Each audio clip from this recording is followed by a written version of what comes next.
यहाँ पर हम देख रहे थे ये सीसेट जो सेकंड है, यानी यूपीएससी की एग्जाम हुई है 5 जून 2022 को, उसका सीसेट सेकंड का पेपर है। इसमें परिच्छेद को हम सॉल्व करते हैं, तो सिर्फ परिच्छेद सॉल्व करेंगे। मैथ और रीजनिंग के क्वेश्चन है, हम बाद में सॉल्व करेंगे। किस तरीके का क्वेश्चन है, ये क्या पूछा गया है वो हम देखते हैं। क्वेश्चन है हमारा प्राकृतिक वरण। ये क्वेश्चन हम देखते हैं। प्राकृतिक वरण यानी नेचुरल सिलेक्शन पृथ्वी पर भावी पर्यावरणों का पूर्वानुमान नहीं कर सकता, इसलिए वर्तमान जीव समुच्चय पर्यावरणीय महाविपत्तियों के लिए जो जीवन की राह में खड़ी है पूरी तरह कभी भी तैयार नहीं हो सकते। इसका परिणाम यह है कि वे प्रजातियां विलुप्त हो जाएंगी जो पर्यावरणीय प्रतिकूलता से पार नहीं जा सकती। उत्तरजीविता की इस विफलता का उत्तरदायी आधुनिक शब्दों में उस जीनोम को कहा जा सकता है जो भूविज्ञानिक विक्षोभ या फिर जैविक दुर्घटनाओं जैसे कि संक्रमण, रोग आदि के झेल पाने में असमर्थ है। यानी जो ये सारी चीजें नहीं झेल पाएगा वो मर जाएगा। पृथ्वी पर जीवों के विकास में प्रजातियों का विलुप्त होना एक प्रमुख विशेषता रही है। वर्तमान में पृथ्वी पर 1 करोड़ तक प्रजातियां हो सकती हैं, फिर भी या तथापि 90% से अधिक प्रजातियां जो कभी पृथ्वी पर थी अब विलुप्त हो चुकी हैं। एक बार फिर से यहाँ पर सृष्टि शून्यवादी सिद्धांत इस बात का संतोषजनक समाधान देने में असफल हो जाते हैं कि क्यों एक दिव्य सृष्टिकर्ता पहले तो लाखों प्रजातियों का सृजन करता है और फिर उन्हें समाप्त हो जाने देता है। विलुप्त जीवन के बारे में डार्विनवादी व्याख्या एक बार फिर सरल, सुचारू और एकदम युक्ति युक्त हो जाती है। जीवों का जीवन उन पर्यावरणीय या जैविक हमलों की क्रिया के रूप में विलुप्त हो जाता है जिनके सामने उनका वंशानुक्रम उनको पर्याप्त रूप से तैयार नहीं समझता। इसलिए तथाकथित डार्विनवादी विकास सिद्धांत वास्तव में सिद्धांत है ही नहीं, विकास होता है, यही सत्य है। विकास की क्रियाविधि डार्विन ने प्राकृतिक वर्ण प्रस्तुत किया, इसका पर्याप्त समर्थन वैज्ञानिक आंकड़ों से हो जाता है।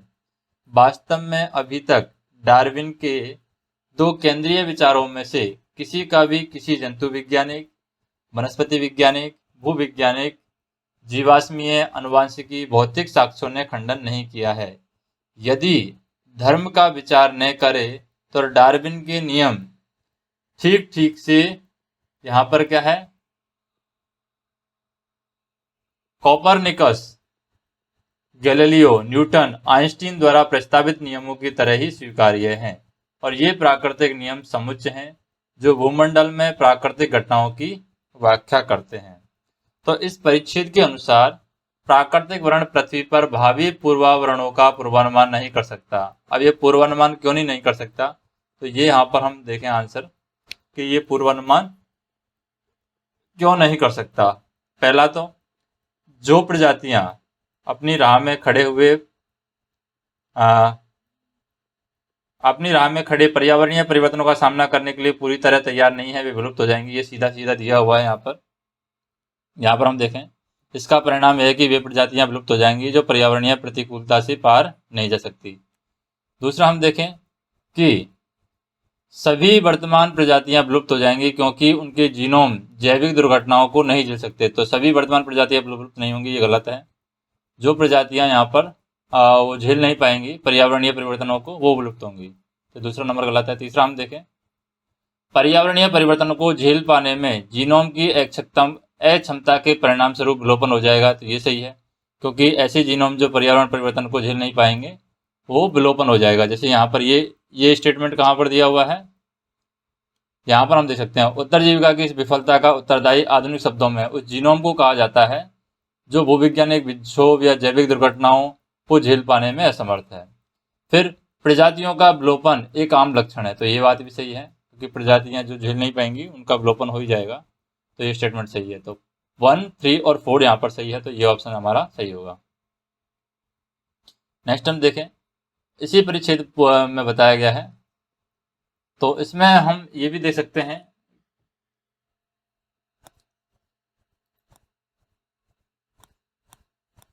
जैसे इसका अगर हम दूसरे तरीके से सोल्यूशन देखें, ये इसी वाले क्वेश्चन का, ये जो पहला स्टेटमेंट हमें दिया हुआ है वर्तमान में जीव समुच्चय पर्यावरणीय महाविपत्तियों के लिए जो जीवन की राह में खड़ी है पूरी तरीके से कभी भी तैयार नहीं हो सकती। इसका परिणाम यह है कि वे प्रजातियां विलुप्त हो जाएंगी जो पर्यावरणीय प्रतिकूलता से पार नहीं जा सकती। तो उत्तर जीविका की इस विफलता का उत्तरदायी आधुनिक शब्दों में उन जीनोम को कहा जा सकता है जो भूवैज्ञानिक विक्षोभ या जैविक दुर्घटना जैसे कि संक्रमण, रोग आदि को झेल पाने में असमर्थ है। तो जीनोम जो है जो भूगर्भीय विक्षोभ या जैविक दुर्घटनाओं के संक्रमण, रोग का सामना करने में समर्थ है।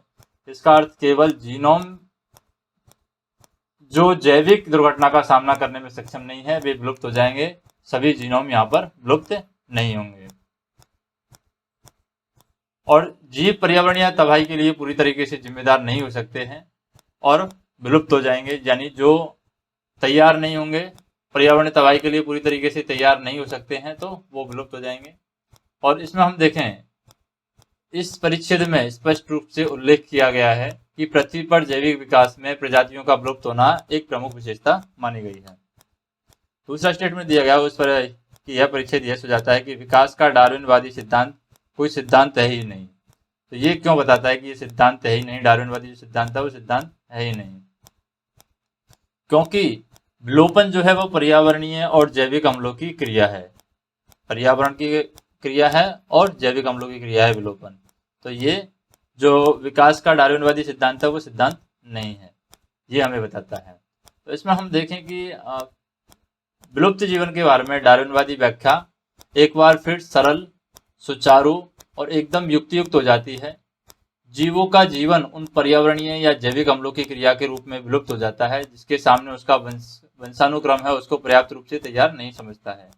इसलिए हम कह सकते हैं तथाकथित डार्विनवादी विकास सिद्धांत वास्तव में सिद्धांत है ही नहीं, क्योंकि विकास होता है यही सत्य है। इसलिए हम यह निष्कर्ष निकाल सकते हैं कि विकासवाद का जो डार्विनवादी सिद्धांत है सिद्धांत नहीं है, क्योंकि विलुप्त होना पर्यावरण और जैविक अम्लों का एक कार्य है। अब नेक्स्ट हम पैसेज देखें, जैसे कि एक दिया हुआ है, एक ये क्वेश्चन देख लेते हैं। इस परिच्छेद के संदर्भ में कौन सी पूर्व धारणाएं बनाई गई हैं? तो पूर्व धारणाओं के बारे में पूछा गया है कि कौन कौन सी पूर्व धारणाएं हैं यहाँ पर बनाई गई हैं। पहला, केवल वे प्रजातियां जीवित रहेंगी, कायम रहेंगी जिसमें पर्यावरणीय महाविपत्ति को पार करने में सक्षम होगी, ये पूर्व धारणा है। पर्यावरण में उग्र परिवर्तनों के कारण पृथ्वी पर 90% से अधिक प्रजातियां विलुप्त हो जाने के खतरे में है, ये गलत है, यहाँ पर कुछ सही नहीं है। डार्विन का सिद्धांत सभी प्राकृतिक घटनाओं की व्याख्या करता है, ये भी गलत है। सिर्फ पहला स्टेटमेंट यहाँ पर सही है, यानी ये धारणा बनाई गई है। तो यहाँ पर यह सत्य है कि परिच्छेद में बताया गया है कि उत्तर जीविका की विफलता का उत्तरदायी आधुनिक शब्दों में हम कह सकते हैं वो जीनोम को कहा जा सकता है, जो भूवैज्ञानिक विक्षोभ या जैविक दुर्घटनाएं, संक्रमण, रोग आदि को झेल पाने में असमर्थ है। पृथ्वी पर जीवों के विकास यानी जो इवोल्यूशन है उसमें प्रजातियों का विलुप्त होना एक प्रमुख विशेषता रही है और वर्तमान में पृथ्वी पर 1 करोड़ तक प्रजातियां हो सकती हैं। तथापि हम कह सकते हैं कि 90% से अधिक प्रजातियां जो कभी पृथ्वी पर थी अब विलुप्त हो चुकी हैं। इसका तात्पर्य ये है कि ऐसी प्रजातियां जो पर्यावरणीय तबाही का सामना कर सकती हैं जीवित रह सकती हैं।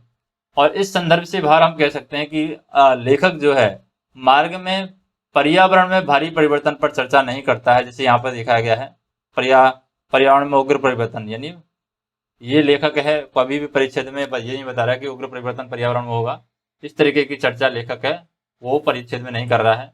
लेकिन बड़े पैमाने पर विलुप्त होने के बारे में वो बात करता है, 90% है वो विलुप्त हो गई है। और तीसरे कथन में यहाँ पर बताया गया डार्विनवाद का सिद्धांत सभी प्राकृतिक घटनाओं पर व्याख्या करता है, क्योंकि डार्विनवादी सिद्धांत है यह है नहीं। तो ये डार्विनवादी सिद्धांत है यह नहीं समझता है कि जीव पर्यावरणीय या जैविक अम्लों के कार्य के रूप में विलुप्त हो जाते हैं, इसलिए डार्विनवादी सिद्धांत है वो सत्य नहीं है। क्योंकि डार्विनवादी जो सिद्धांत है वो यह नहीं समझता है कि जीव है वो पर्यावरणीय या जैविक अम्लों के एक कार्य के रूप में विलुप्त हो जाते हैं। अब इसी में एक क्वेश्चन दिया हुआ है, मर्म को सर्वोत्तम रूप से प्रतिबिंबित करता है, मर्म क्या होता है?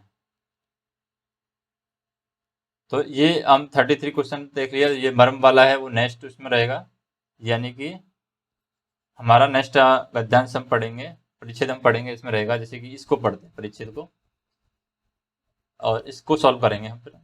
जैसे कि दिया हुआ है, स्थिर आर्थिक समृद्धि, उच्चतर साक्षरता और बढ़ते हुए कौशल स्तर के साथ भारतीय मध्य वर्गीय परिवारों की संख्या अत्यधिक तेजी से बढ़ी है।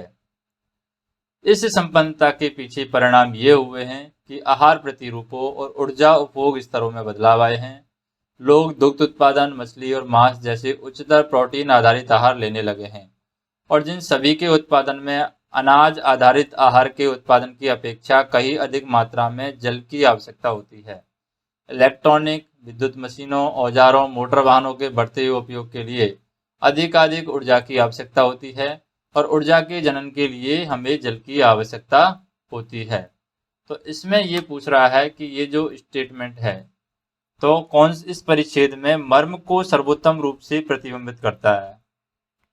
परिच्छेद के मर्म को कौन सा स्टेटमेंट है जो सबसे ज्यादा बताता है कि हाँ, ये परिच्छेद कहना चाह रहा है? तो परिच्छेद का मर्म हमें समझना है, जिसमें जल के बारे में बात कर रहा है। लेखक जो है वो जल के बारे में बात कर रहा है पूर्ण रूप से। तो यहाँ पर बता रहा है कि लोगों को मुख्यतः भारतीय पारंपरिक अनाज आधारित को लेते रहने के लिए राजी किया जाना चाहिए, ऐसे कोई बात नहीं कर रहा है। आने वाले वर्षों में भारत को कृषि उत्पादकता और अधिक ऊर्जा जनन क्षमता विकसित करने पर ध्यान केंद्रित करने की आवश्यकता है, ऐसा भी कोई बात नहीं कर रहा है। आधुनिक प्रौद्योगिकी विकास लोगों की सांस्कृतिक और सामाजिक व्यवहार में बदलाव लाता है, ये भी गलत है। आने वाले वर्षों में भारत में जल प्रबंधन प्रणालियों में नाटकीय बदलाव लाने की आवश्यकता है, तो ये यहाँ पर सही है कि हमें जल प्रबंधन पर नाटकीय बदलाव लाना चाहिए। ये इस गद्यांश से इसका सर्वोत्तम मर्म है उसको प्रतिबिंबित करता है। क्योंकि यहाँ पर हम देखें, पहला विकल्प क्यों सही नहीं है? क्योंकि यह अकेले खपत पैटर्न को संबोधित करता है, लेकिन ऊर्जा के उपयोग पैटर्न को यहाँ पर नहीं संबोधित कर रहा है। सिर्फ खपत के बारे में बता रहा है कि अनाज आधारित आहारों को लेते रहने के लिए राजी किया जाना चाहिए। सिर्फ खपत के बारे में बता रहा है, उत्पादन के बारे में नहीं बता रहा है, यानी उपयोग पैटर्न के बारे में नहीं बता रहा है। दूसरा विकल्प क्यों गलत है? यहाँ पर आने वाले वर्षों में भारत को कृषि उत्पादकता और अधिक ऊर्जा जनन क्षमता विकसित करने पर ध्यान केंद्रित करने की आवश्यकता है। क्योंकि लेखक यहाँ पर मुख्य रूप से क्या है, जल के पैटर्न के उपयोग पर केंद्रित है। यह सही उत्तर प्रतीत हो सकता है, लेकिन यह परिच्छेद की जड़ को नहीं दर्शाता। तीसरा ऑप्शन क्यों गलत है? यहाँ पर यह आर्थिक विकास की बात कर रहा है। आधुनिक प्रौद्योगिकी विकास लोगों के सांस्कृतिक और सामाजिक व्यवहारों में बदलाव लाता है। तो जब ये आर्थिक विकास की बात कर रहा है, उच्च साक्षरता और बढ़ते कौशल स्तरों के परिणाम स्वरूप लोगों के सांस्कृतिक और सामाजिक व्यवहार में बदलाव आया है, तकनीकी विकास नहीं आया है। तो चौथा स्टेटमेंट जो है वो हमारा सही है, क्योंकि यहाँ पर लोग दुग्ध उत्पादन, मछली, मांस जैसे उच्चतर जो प्रोटीन आधारित आहार लेने लगे हैं, और जिन सभी के उत्पादन में अनाज आधारित यानी आहार के उत्पादन की अपेक्षा कहीं अधिक मात्रा में जल की आवश्यकता होती है।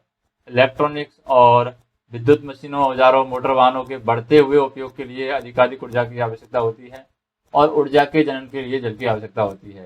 इसलिए हम कह सकते हैं कि आहार पैटर्न और ऊर्जा खपत पैटर्न में संबंधित मुद्दों से निपटने के लिए हमें जल प्रबंधन की जो प्रथाएं हैं वो हमें अपनानी चाहिए, वही हमारे लिए महत्वपूर्ण है। नेक्स्ट हम देखें,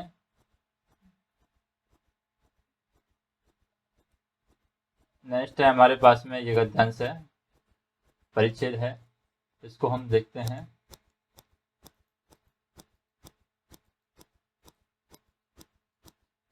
परिच्छेद दिया हुआ है,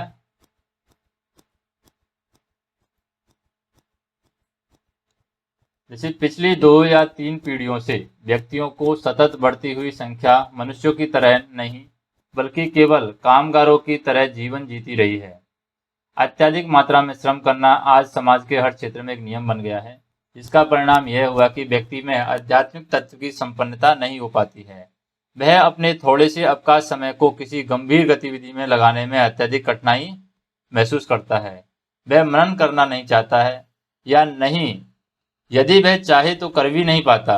वह तलाश करता है, पर आत्मोन्नति की नहीं बल्कि मनोरंजन की, जो उसे इस लायक बनाता है कि वह मानसिक रूप से खाली हो और अपनी सामान्य गतिविधियों को भूल जाए। इसलिए हमारे युग की तथाकथित संस्कृति नाटक कला की अपेक्षा चलचित्र पर और गंभीर साहित्य की अपेक्षा समाचार पत्रों पर, पत्रिकाओं और अपराध कथाओं पर अधिक आधारित है। तो ये समाज के बारे में बताया है। तो इस परिच्छेद पर विचार पर आधारित है, यानी परिच्छेद है पूरा ये किस विचार पर आधारित है, जो यहाँ पर बता रहा है परिच्छेद। तो मनुष्य को कठिन कार्य श्रम नहीं करना चाहिए, ये गलत है। हमारे युग की सबसे बड़ी बुराई है अत्यधिक कार्य तनाव। तो ये हमारे युग की सबसे बड़ी बुराई है अत्यधिक कार्य तनाव, इसके बारे में ये पूरा परिच्छेद है यहाँ पर बता रहा है। और जैसे मनुष्य अच्छी तरह मनन नहीं कर सकता, ये गलत है। मनुष्य अपने आध्यात्मिक कल्याण का ध्यान नहीं रख सकता, ये भी गलत है, क्योंकि अत्यधिक कार्य तनाव के कारण मनुष्य ये सारे काम नहीं कर पा रहा है। तो इसमें हम ये देख सकते हैं कि परिच्छेद में ये बताया गया है, परिच्छेद का जो विचार है, हमारे युग की बड़ी बुराई अत्यधिक तनाव है। और इस परिच्छेद कहता है, परिच्छेद में क्या क्या बातें कही गई हैं कि व्यक्तियों को सतत बढ़ती हुई संख्या मनुष्यों की तरह नहीं बल्कि केवल कामगारों की तरह यहाँ पर जीती रही है। एक स्टेटमेंट तो ये दिया हुआ है, अत्यधिक मात्रा में श्रम करना आज समाज के हर क्षेत्र में एक नियम बन गया है, तो ये भी यहाँ पर दिया हुआ है, अत्यधिक मात्रा में श्रम करना हमारे क्षेत्र में नियम बन गया है। और बढ़ती हुई जनसंख्या मनुष्यों की तरह नहीं बल्कि कामगारों की तरह जीवन शैली जी रही है। वह सोचना नहीं चाहता या वह चाहकर भी नहीं कर सकता, ये भी यहाँ पर दिया हुआ है। वह मनन करना नहीं चाहता या फिर वह चाहे तो भी वो नहीं कर सकता है। वह आत्म सुधार नहीं चाहता बल्कि मनोरंजन चाहता है, जो उसे मानसिक रूप से निष्क्रिय होने और अपनी सामान्य गतिविधियों को भूलने में सक्षम बनाता है। तो ये सभी कथन हैं, इस ओर इशारा करते हैं कि कैसे मनुष्य आध्यात्मिक तनावग्रस्त हो गया है। उसे गंभीर साहित्य गतिविधियों की बजाय केवल खुद को सुधारने और सोचने या मनोरंजन में खाली समय देने का समय मिल रहा है। तो यहाँ पर हम कह सकते हैं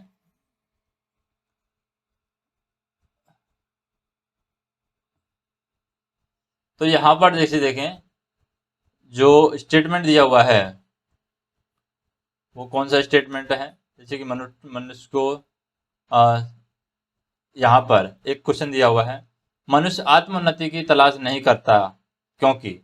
अब मनुष्य आत्मोन्नति की तलाश क्यों नहीं करता है, ये अगर इस गद्यांश के अकॉर्डिंग हम देखें कि मनुष्य है आत्मोन्नति की तलाश क्यों नहीं करता है, वह बौद्धिक रूप से सक्षम नहीं है, ये गलत है। उसके पास इसके लिए समय नहीं है, ये सही है। स्टेटमेंट के यानी गद्यांश जो दिया हुआ है उसके हिसाब से ये सही है कि उसके पास इसके लिए समय नहीं है। अगर वो नेतृत्व करना चाहता है लेकिन उसके पास समय नहीं है। तो मनुष्य के रूप में आज अत्यधिक मात्रा में श्रम के तहत उसके पास आत्म सुधार को तलाश करने का समय नहीं है, क्योंकि आदमी पहले से ही भारी गतिविधियों में तनावग्रस्त है और उसे अपने छोटे से अवकाश को गंभीर गतिविधियों में खर्च करना बहुत मुश्किल लगता है। तो यहाँ पर हम देखें वह बौद्धिक रूप से सक्षम है, ये गलत है। क्यों गलत है ये पहला स्टेटमेंट, बौद्धिक रूप से सक्षम है, क्योंकि हम इस परिच्छेद में यह निष्कर्ष नहीं निकाल सकते कि मनुष्य बौद्धिक रूप से सक्षम नहीं है बल्कि उसके पास ऐसी गतिविधियों के लिए समय नहीं है।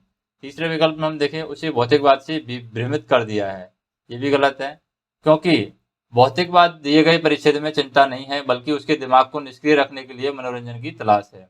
और चौथा है उसे मनोरंजन प्रिय है और वह मानसिक रूप से खाली है, तो ये भी सत्य नहीं हो सकता, क्योंकि प्रेमपूर्ण मनोरंजन ही उसके दिमाग को निष्क्रिय रखेगा, वह मानसिक रूप से निष्क्रिय नहीं है।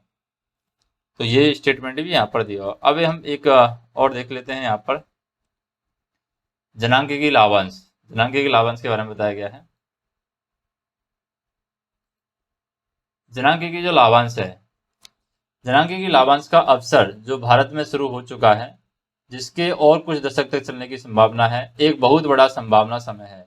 जनांगीय लाभांश बुनियादी तौर पर कार्यकारी आयु जनसंख्या में स्थित है, जिसका विलोमत अर्थ है कि अति युवा और अति वृद्ध आयु का सापेक्ष अनुपात कुछ समय के लिए गिरावट पर रहेगा। आयरलैंड और चीन के अनुभव से हम जानते हैं कि यह ऊर्जा का स्रोत आर्थिक समृद्धि का इंजन हो सकता है।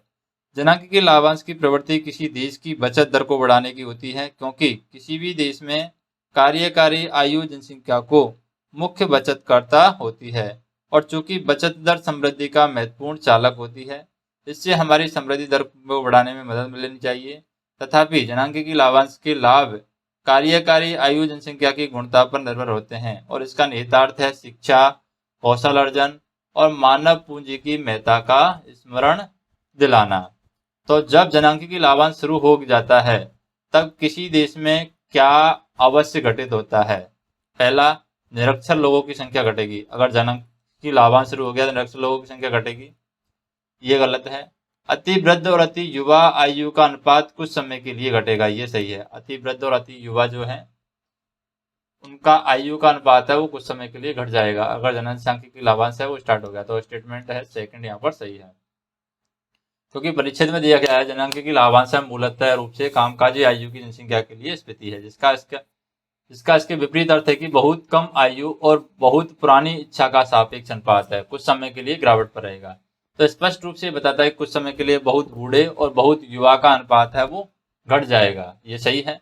और परिच्छेद में यहाँ पर देखें हम, ये तो परिच्छेद में है ही नहीं, कहीं निरक्षर लोगों की संख्या घटेगी ऐसा तो कुछ दिया ही हुआ नहीं है, क्योंकि ध्वनि शिक्षा प्रणाली पर निर्भर करता है। और तीसरा जो स्टेटमेंट दिया हुआ है, जनसंख्या वृद्धि पर शीघ्र स्थिर हो जाएगी, तो ये मान्य नहीं है, क्योंकि लेखक केवल कामकाजी आयु पर ध्यान केंद्रित कर रहा है और दिए गए मार्ग में जनसंख्या वृद्धि और जनसंख्या के लाभांश के बीच में कोई संबंध यहाँ पर नहीं बताया गया है, इसलिए भी ये गलत माना जाएगा। अब जनांकीय लाभांश में हम देखें, इस परिच्छेद में दिया हुआ है कौन सा अनुमान निकाला जा सकता है या निकाले जा सकते हैं। जनांकीय लाभांश किसी देश के लिए तेजी से उसकी आर्थिक समृद्धि दर बढ़ाने के लिए एक अनिवार्य दशा है। तो ये अनिवार्य दशा में आएगा या नहीं आएगा, पहली बात तो हमें ये पता होना चाहिए। तो अनिवार्य दशा नहीं है तो ये गलत है। उच्च शिक्षा की उन्नति किसी देश के लिए तेजी से उसकी आर्थिक समृद्धि बढ़ाने के लिए एक अनिवार्य दशा है, अनिवार्य दशा यहाँ पर कुछ भी नहीं है, तो ये दोनों ही गलत है। नया स्टेटमेंट फर्स्ट सही है, नया स्टेटमेंट सेकंड सही है, क्योंकि परिच्छेद में एक अनुमान नहीं लगाया जा सकता। लेखक का उल्लेख है कि एक स्रोत के रूप में जनसंख्या के लाभांश का उपयोग कर सकते हैं। आयरलैंड और चीन के उदाहरण भी वो देते हैं, लेकिन हम नहीं कह सकते कि किसी भी देश के लिए आर्थिक विकास को तेजी से बढ़ाने के लिए जनसंख्या के लाभांश एक आवश्यक शर्त है। इसे दिए गए परिच्छेद में स्पष्ट नहीं किया गया है कि आवश्यक है या नहीं है। और हम अनुमान नहीं लगा सकते कि उच्च शिक्षा को बढ़ावा देने से देश की तीव्र आर्थिक विकास में मदद करना जरूरी नहीं है, क्योंकि कौशल विकास की भी जरूरत है और यह केवल अकेले परिच्छेद का अनुमान नहीं हो सकता है। फिर हम देखें यहाँ पर बाकी ये जो परिच्छेद हैं ये हम नेक्स्ट वीडियो में देखेंगे।